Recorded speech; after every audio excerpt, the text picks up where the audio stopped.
اللهم صل وسلم بارك على سيدنا شفيعنا حبيبنا نبينا مولانا محمد بارك وسلم.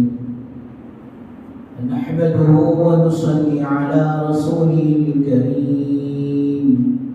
أما بعد فأعوذ بالله من الشيطان الرجيم.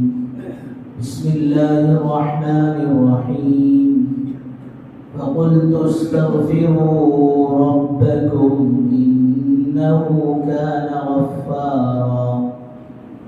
وقال في مقام آخر تلك الأيام نداولها بين الناس.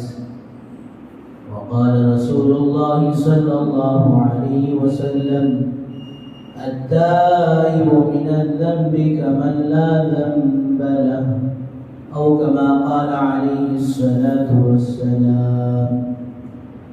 رب اشرح لي صدري ويسر لي أمري واحلل عقدة من لساني يفقهوا قولي. صدق اللہ العظیم. بزرگان محترم، جس طرح گزشتہ جمعہ اعلان ہوا تھا 10-15 منٹ ہی بیان ہوگا، اس کے بعد عربی خطبہ ہوگا. اس لیے جو حضرات آنے والے ہیں وہ سنت نہیں پڑھ لیں تو باہر کے حصے میں سنت پڑھ لیں اور ماسک کا بھی اہتمام رکھیں. پھر یہ سوال نہیں کرنا تمہیں ڈالے لینا حضرت ماسک ڈالے تو پھر بات کرنے چھوٹا ہے. اس کا ہاتھ پہ ریڈی پکڑ لوں ان شاء اللہ میں بھی خطبے کے بعد ڈال لیتا ہوں. ذرا فاصلے کا بھی اہتمام کریں، فاصلے کے ساتھ بیٹھیں. پھر جماعت کھڑے ہوتے وقت جی مشکل ٹیم جو ہے وہ قابو میں نہیں ہے. ابھی سے ذرا فاصلے کے ساتھ بیٹھیں.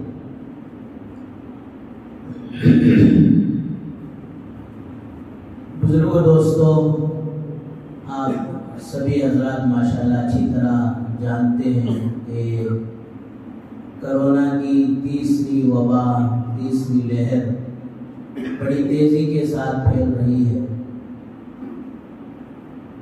اس موقع پر اللہ تبارک و تعالیٰ سے ہم سب کو کثرت سے استغفار کرنے کی ضرورت ہے.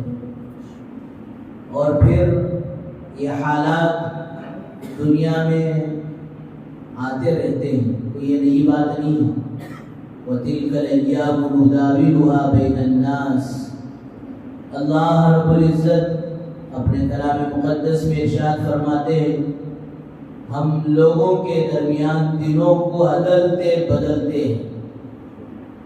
حضرات علماء نے فرمایا کہ چند طرح کے حالات ہوتے ہیں: خوشی کی حالت، اور اس کے اپوزٹ میں غم کی حالت، اور بیماری کی حالت، صحت کی حالت. 4 ہو گئے. اسی طرح غربت کا حال، غربت کی حالت، مالداری کی حالت. 6 ہو گئے. اور پھر اسی طرح اچھے حالات، خراب حالات. پورے کتنے ہو گئے؟ 8. جنت کے دروازے کتنے ہیں؟ 8. کہ 4 حالات میں صبر کرو، اللہ کی طرف رجوع کرو. حضرت ایوب علیہ السلام کے بارے میں اللہ نے فرمایا نعم العبد انہ اواب. حضرت ایوب علیہ السلام 17 سال بیماری کے عالم میں گزارے، کوارنٹین کے عالم میں گزارے، اور پھر کوئی پرسان حال نہیں تھا، صرف ایک بیوی ساتھ رہتی تھی. سب کے سب جو ہے ان سے جدا ہو گئے. اللہ کہتے ہیں کہ کتنا بہترین بندہ ہے ایوب، نعم العبد انہ اواب، کہ حضرت ایوب میرے سے رجوع کرنے والے تھے. تو بہرحال بزرگوں دوستوں، 4 حالتیں صبر کے ہیں، اور صبر کا راستہ بھی جنت کو جانے والا ہے. اور 4 حالتیں شکر کے ہیں: صحت کا عالم، خوشی کا عالم، مالداری کا عالم، اچھے حالت کا عالم. ان حالتوں میں آدمی کی سرکشی میں، طغیانی میں اور پھر بڑپن میں، بڑائی میں، تکبر میں مبتلا نہ ہو، بلکہ اللہ کی طرف سے نعمت ہے، اس پر شکر گزاری کرتے ہوئے ایک جنت کا راستہ اختیار کر سکتا ہے۔ تو ایک طرف صبر کا راستہ، یہ بھی جنت کو جانے والا راستہ، ایک طرف شکر کا راستہ، یہ شکر کا راستہ بھی جنت کو جانے والا راستہ۔ حضرات صحابہ کرام رضی اللہ عنہ اجمعین کے درمیان پریکٹیکل طور پر بھی اس پر ماشاءاللہ مذاکرہ ہوتا تھا۔ ایک صحابی ایک صحابیہ نیا یہ جوڑا شادی کا کھانے کے لیے دسترخوان پر بیٹھے تو فوراً جو ہے یہ صحابیہ کہتی ہے میرے شوہر میرے سرتاج دیکھو ہم دونوں صبر اور شکر کے راستے سے جنت کو جائیں۔ پوچھا کیسے؟ مجھ جیسی خوبصورت بیوی کو آپ جیسے کالے کلوٹے شوہر ملے، اس پر میں صبر کروں گی، صبر کے راستے سے انشاءاللہ میں جنت تک پہنچوں گی۔ اور آپ جیسے آدمی کو مجھ جیسے بیوٹیفل ماشاءاللہ یہ بیگم مل گئی، لائف پارٹنر مل گئی، اس پر آپ شکر کریں گے اور پھر شکر کے راستے سے جنت کو جائیں۔ بہرحال بزرگوں دوستو، اللہ تعالیٰ نے ہم سب انسانوں کو خلق الانسان ضعیفہ کہا ہے، کمزور اور نکمے بندے ہیں۔ ہم سے حالات، پریشانیاں، بیماریاں، مصیبتیں برداشت کرنے کی طاقت نہیں ہے، اس لیے حکم یہ ہے کہ ہم سب اللہ کے پاس عفو اور عافیت درگزری کا معاملہ، اللہ سے معافی کا معاملہ اور پھر عافیت کا معاملہ مانگے۔ سرکار دو عالم صلی اللہ علیہ وسلم نے اپنی امت کو یہ تعلیم دی، اللہم انا اسألک العفو والعافیہ فی الدنیا والآخرہ۔ یہ بڑی مختصر دعا ہے، حضرات علماء نے فرمایا کہ صبح و شام اہتمام سے 3 دفعہ اس دعا کا اہتمام کرو، اللہ پاک اس دعا کی برکت سے آنے والے آفات اور مصیبات پریشانیوں سے حفاظت فرمائے۔ اللہم انا اسألک العفو، اے اللہ ہم آپ سے معافی چاہتے ہیں، اس لیے کہ عام طور پر حالات جو دنیا میں آتے ہیں فرمایا ہمارے کرتوتوں کی وجہ سے آتے ہیں، ہماری بدعمالیوں کی وجہ سے آتے ہیں، نافرمانیوں کی وجہ سے آتے ہیں، حکم عدولیوں کی وجہ سے آتے ہیں، تو اس لیے پہلے اللہ سے معافی طلب کرو، اللہم انا اسألک العفو، اور پھر دوسری بات والعافیہ، دوسری چیز عافیت طلب کرو کہ ہر معاملے میں اللہ کی طرف سے عافیت کا معاملہ۔ اس لیے سرکار دو عالم صلی اللہ علیہ وسلم نے ارشاد فرمایا کہ ایمان کے بعد بڑی دولت، سب سے بڑی دولت وہ عافیت ہے۔ اللہ سے مانگا کرو اللہ ہمیں دنیا میں عافیت نصیب فرما، آخرت میں عافیت نصیب فرما، دونوں جگہ دارین کے اندر اے اللہ عافیت نصیب فرما۔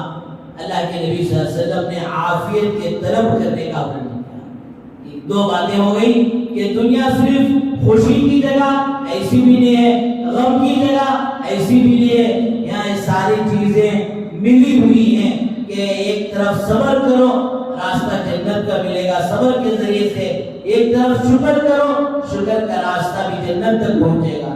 دوسری بات دوستو وہ جو اس موقع پر عرض کی ہے وہ یہ ہے کہ اللہ تعالیٰ سے معافی طلب کرو، عافیت طلب کرو۔ تیسری بات یہ ہے کہ دوستو ہم سب کو، پوری امت کو، بلکہ میں تو گزشتہ بار بیان سے کیا تھا کہ شام کے وقت اپنی بیوی بچوں کو ساتھ لے کر بیٹھو اور سب مل کر اجتماعی طور پر اللہ سے معافی مانگو۔ فَقُلْتُ اسْتَغْفِرُوا رَبَّكُمْ إِنَّهُ كَانَ غَفَّارًا، کہ اللہ سے مغفرت طلب کرو۔ استغفار کے بڑے فائدے ہیں۔ استغفار کا فائدہ یہ ہے کہ فرمایا کہ اس کی برکت سے یہ گناہ معاف ہوتے ہیں، اور گناہ کب تک معاف کراتے رہنا ہے؟ جب تک دنیا سے ایمان کی حالت میں نہ چلے جائیں تب تک استغفار کرتے رہنا ہے۔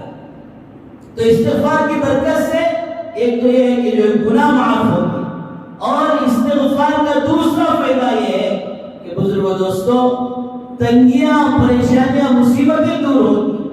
اور استغفار کا تیسرا فائدہ یہ ہے کہ اس کی برکت سے اللہ کے ہاں درجے بلند ہو. امام احمد بن حنبل رحمۃ اللہ علیہ ایک مرتبہ سفر میں تھے. رات میں مسجد کا قانون تھا کہ کسی مسافر کو قیام کرنے کے لیے اجازت نہیں دیتے تھے. اب مسجد کے مؤذن صاحب نے ان کو بھی جو ہے یہ قانون سنا دیا. اب باہر نکلے تو ایک نوجوان مل کر کہا حضرت آپ مسافر معلوم ہوتے ہیں, چلے میرے گھر آپ قیام کر لیں اور میں آپ کی انشاءاللہ کھانے کا بھی انتظام کر دوں. اب حضرت جو ہے نوجوان کے ساتھ ہو گئے.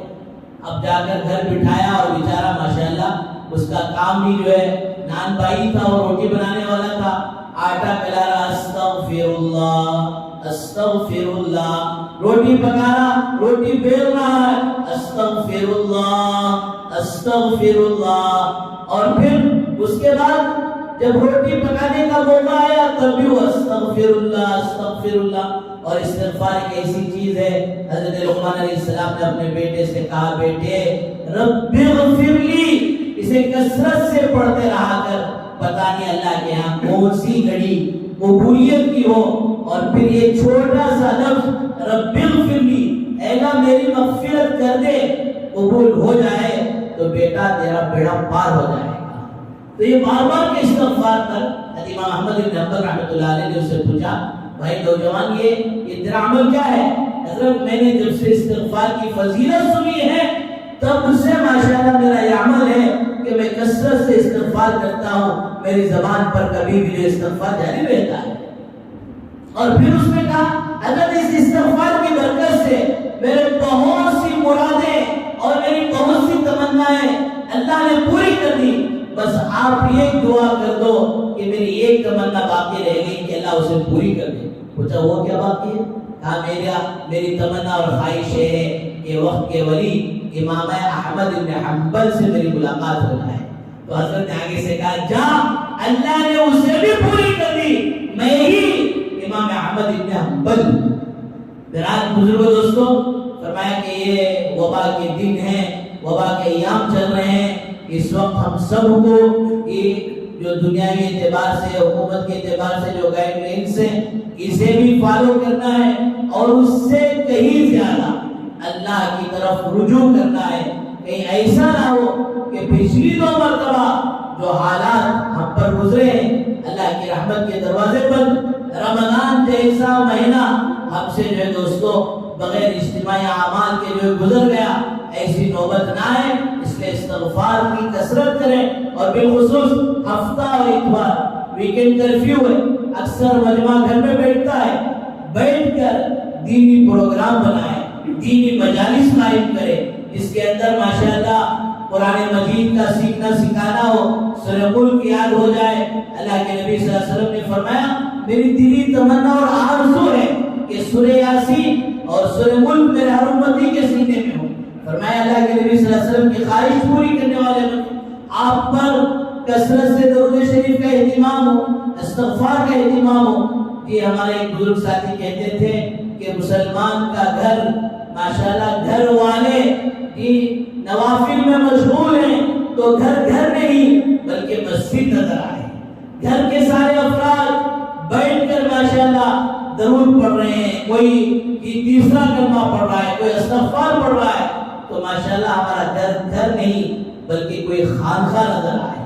اور پھر ماشاءاللہ گھر کے سارے افراد بیٹھ کر سیکھنا سکھانا کر رہے ہیں تو اس موقع پر ہمارا گھر گھر نہیں بلکہ ہمارا گھر مدرسہ نظر آئے. بہرحال بزرگوں دوستو, چھوٹے چھوٹے معصوم بچوں کو لو اللہ ان کی معصومیت کی وجہ سے دعا قبول کرتے ہیں, اور عورتوں کے اندر تو ماشاءاللہ اور رونا فطری طور پر ہے. فرمایا اس وبا سے بچنے کے لیے امت کی, ہمارے گھرانے کی, ساری انسانیت کی اس وبا کی پریشانیوں سے اگر یہ سازشیں ہیں تو ان سازشوں سے اللہ ہم سب کی پوری امت کی حفاظت فرمائے. اللہ تعالیٰ سے دعا فرمائے اللہ تعالیٰ ہم سب کو ان کہی گئی سنی گئی باتوں پر بھرپور عمل کی توفیق نصیب فرمائے.